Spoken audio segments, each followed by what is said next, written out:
A vida nos lança à beira do abismo sem pedir licença, sem oferecer garantias.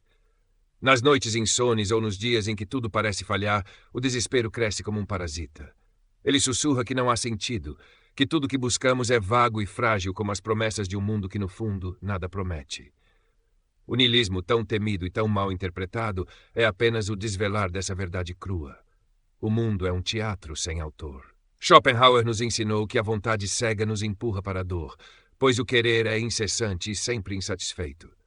Nietzsche, por sua vez, lembra que suportar a vida sem ilusões é obra de força, não de fraqueza. O desespero, então, é filho dessa lucidez. Ele não nasce porque algo falhou, mas porque tudo está fadado a falhar. Em cada tentativa de preencher o vazio, encontramos mais vazio. As conquistas são alívios momentâneos, como quem encontra água em um deserto só para descobrir que era miragem. É essa lucidez que nos fere, que nos expõe às farpas de uma existência que se recusa a oferecer um porquê. O niilismo não é uma queda, é o solo firme quando caem todos os véus. Nesses dias de desespero não há consolo fácil, nenhuma esperança barata, nenhum mito que se sustente. É aí que a coragem se mostra, não na fantasia de que haverá salvação, mas na disposição de caminhar sem rumo. O abismo não é o fim, ele é apenas a paisagem natural da consciência despida. O desespero quer nos convencer de que nada vale a pena. Talvez tenha razão, mas mesmo assim há uma dignidade em seguir, não por esperança, mas pela recusa de ser dobrado. Schopenhauer falou do homem que se cansa do querer e encontra paz na renúncia. Mas essa paz não é fácil, é um campo de batalha onde cada passo exige resistência. Cada dia de desespero é um teste, não de fé, mas de lucidez. Se há alguma luz no fim do túnel, talvez seja só o reflexo do fogo que carregamos por dentro. Ou talvez não exista luz alguma, e isso também é parte da vida. O desespero não se satisfaz com respostas fáceis, pois ele é a expressão mais honesta da nossa existência. O mundo, indiferente às nossas preces, segue seu curso sem jamais se curvar ao nosso anseio de sentido. Nietzsche via nisso não um motivo para ceder, mas para transcender. Aquele que encara o desespero não foge da vida, mas a devora crua, sem ilusões. Ele sabe que a dor queima, mas também purifica, como o fogo que consome o que é frágil e forja o que é forte. Schopenhauer, por outro lado, entendia que o desespero nasce do incessante querer, da fome que nunca sacia. Viver é desejar, e desejar é sofrer. Essa é a lei da vontade que nos move, um ciclo sem fim, onde cada esperança é apenas a semente de uma nova frustração. Assim, o desespero revela a verdade mais simples e brutal. A vida não se importa com o que queremos. Aceitar isso é negar o consolo fácil, mas também é o primeiro passo para a liberdade. E mesmo quando a mente se cansa de lutar, resta ainda o corpo, esse animal teimoso que insiste em respirar. O desespero morde a carne, mas não destrói a chama que arde dentro de nós. É preciso lembrar que cada dia arrastado é, paradoxalmente, um ato de desafio. Viver sem ilusões, viver com a dor, é a forma mais honesta de existir. Quando tudo parece em ruínas, talvez seja esse o ponto onde deixamos de esperar milagres e passamos a nos mover com a crueza do real. Os dias de desespero são mestres cruéis, mas são mestres. Eles nos mostram que não existe redenção para a dor, mas que existe força em enfrentá-la de olhos abertos.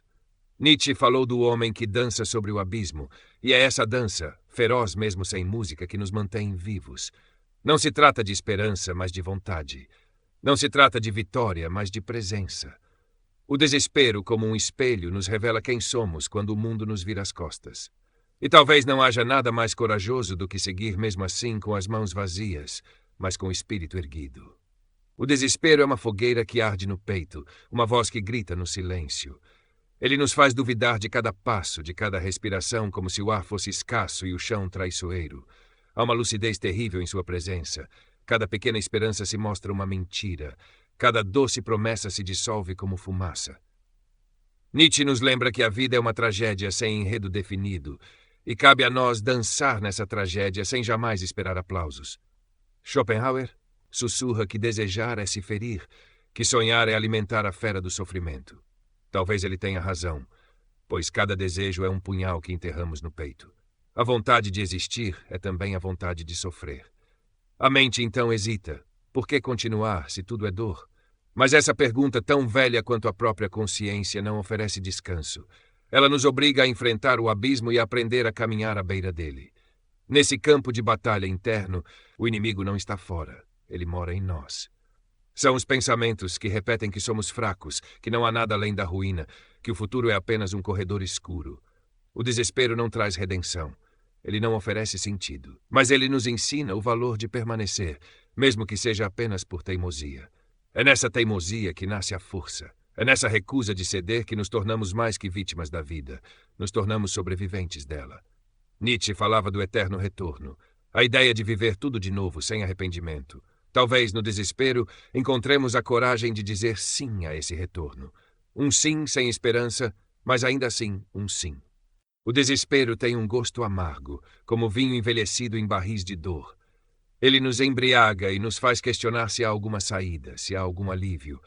Mas mesmo quando não há resposta, a pergunta não desaparece.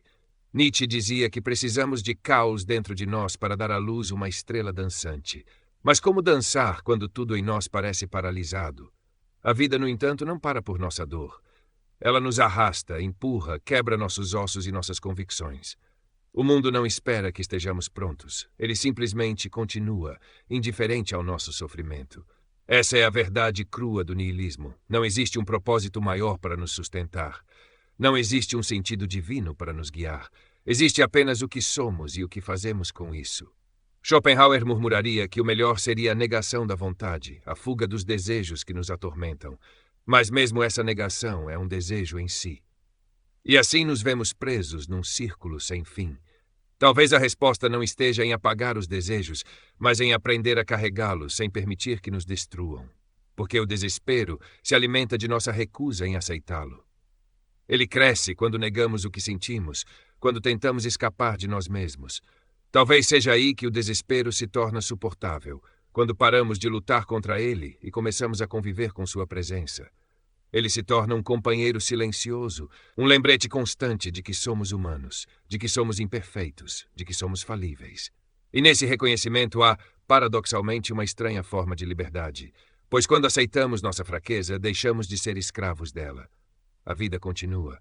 E cada passo que damos, cada respiração que tomamos, é uma recusa ao vazio. É um ato de desafio ao nada que nos rodeia. Não há promessas de vitória, não há garantias de salvação. Mas há o movimento. Há o ato de levantar, mesmo quando a alma grita para deitar.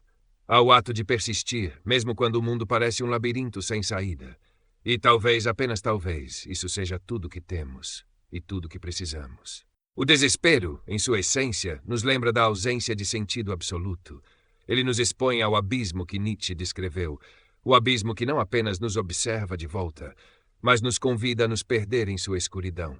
E mesmo assim, recusamos esse convite. Continuamos como se cada passo fosse uma blasfêmia contra a indiferença universal. Schopenhauer sussurra que a vida é sofrimento, e talvez ele não esteja errado, mas no fundo de nossa angústia há um lampejo de autonomia. Somos capazes de escolher, mesmo que seja apenas a escolha de continuar respirando. E essa escolha, por menor que pareça, carrega o peso de toda uma existência. Não há redenção aqui. Não há promessa de cura definitiva. O desespero não some com palavras doces ou frases de efeito. Ele se dissolve no ato de enfrentar cada dia, na coragem de não buscar heróis ou salvadores. No niilismo, descobrimos que não existem respostas definitivas, e talvez seja isso que nos liberte. Pois ao perceber que não há nada que nos seja devido, que não há nenhum desígnio traçado para nós, podemos finalmente abandonar as correntes do dever e da esperança vã.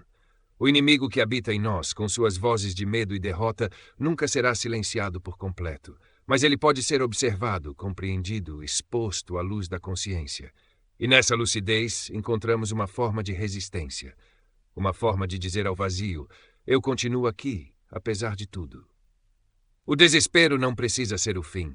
Ele pode ser o estopim de um novo começo, mesmo que esse começo não prometa nada além de passos cautelosos e respirações incertas. No fundo, a vida, mesmo quando despida de propósito, carrega em si mesma um convite ao movimento. E assim seguimos, como quem desafia o próprio destino, mesmo sem saber para onde vai. O desespero não se cura, talvez. Ele se atravessa. E na travessia encontramos um estranho consolo, a força silenciosa de quem, sem ter nada além do vazio, decide seguir em frente. Obrigado por assistir até o final. Não deixe de se inscrever no canal Nihilista Moderno para não perder as próximas reflexões. Se esse vídeo te ajudou, comente e compartilhe. Um abraço e até a próxima.